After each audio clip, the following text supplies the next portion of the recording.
In the Bani Israel, in the children of Israel, there was a very pious monk, a very pious priest, and all the time he would remember Allah, he would praise Allah all the time.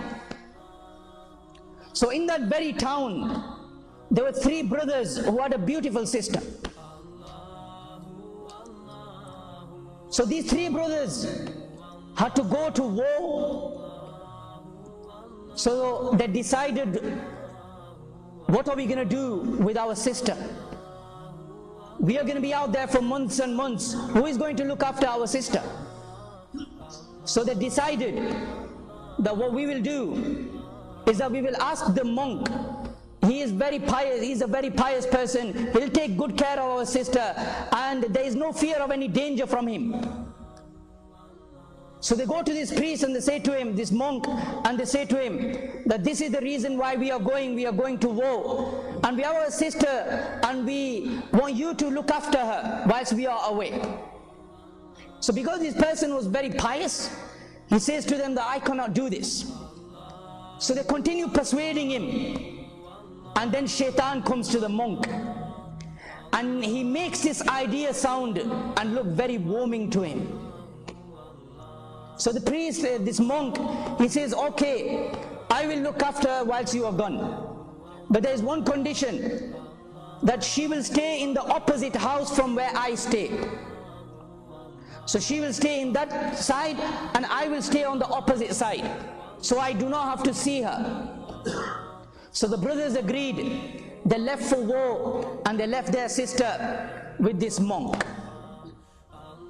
Now what would happen is, every day when the monk would cook food, he would come out of his room, he would leave some food for this woman outside his door. Then he would shout to her, and then he would close his own door. This woman would come out, she would pick her own food up, and she would go into her home and start eating. So this carried on for a period of time. Then the Shaytaan comes to the monk again, and he says to the monk that, do you really want her to go out from her house? When she walks from her home to your home to pick this food up, there someone might look at her. And because she is beautiful, someone might harass her. So why don't you next time leave the food outside her door, instead of giving her the trouble of walking to your home to pick the food up? So for a period of time he did this.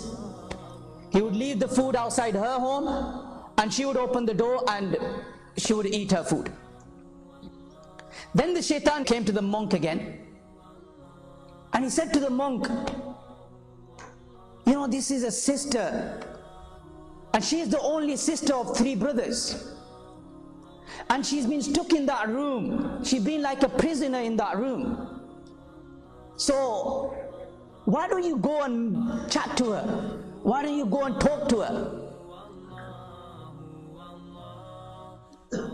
So he goes there, and for a period of time what he would do is he would sit outside the house, she would sit inside, and this is how they would talk. And he carried on for a period of time. And then Shaytaan, he made him say things, romantic things. He put all these romantic ideas into him. He put all these lustful ideas into his heart. So the conversation from decent, it went to immoral. He started making lustful talk with her, romantic talk with her. And then the Shaytaan gave him another idea. He said, you know, you're so far from her, she's on the other side, you on this side, why don't you just go inside the house? So then he left his place of residence altogether. A person who would pray all day and all night, he would go to her home in the morning, talk to her, chat to her, keep her company, and then at night he would return to his house to sleep. So one day whilst talking, he commits zina with her. He commits zina with her. Look how Shaytaan is working, step by step, step by step. He committed zina with her, and later on they came to know that this girl is now pregnant. She's expecting.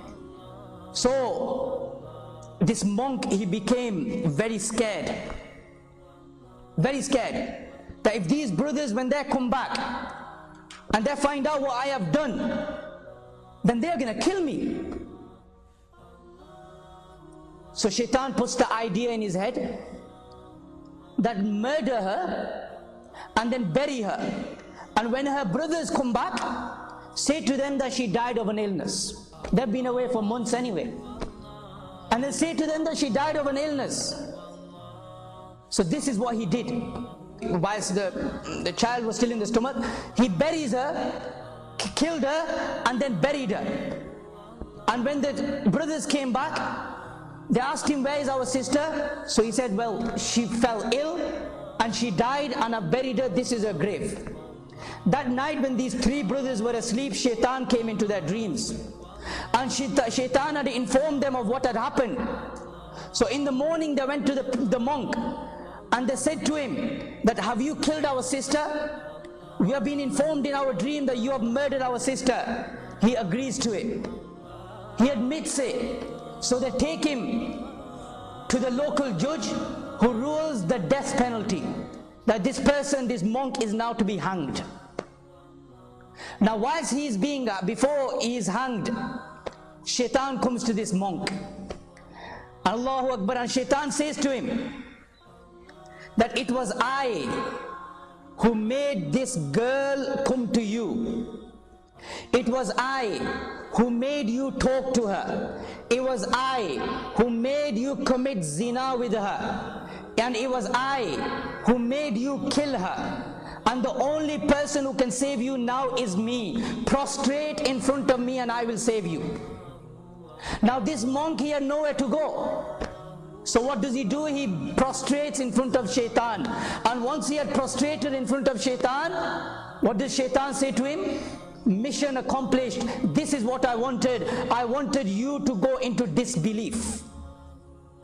I wanted you to become a disbeliever in Allah. I wanted you to bow down to worship Shaytaan, and I have accomplished my mission now. I cannot help you. Even Shaytaan went away from him.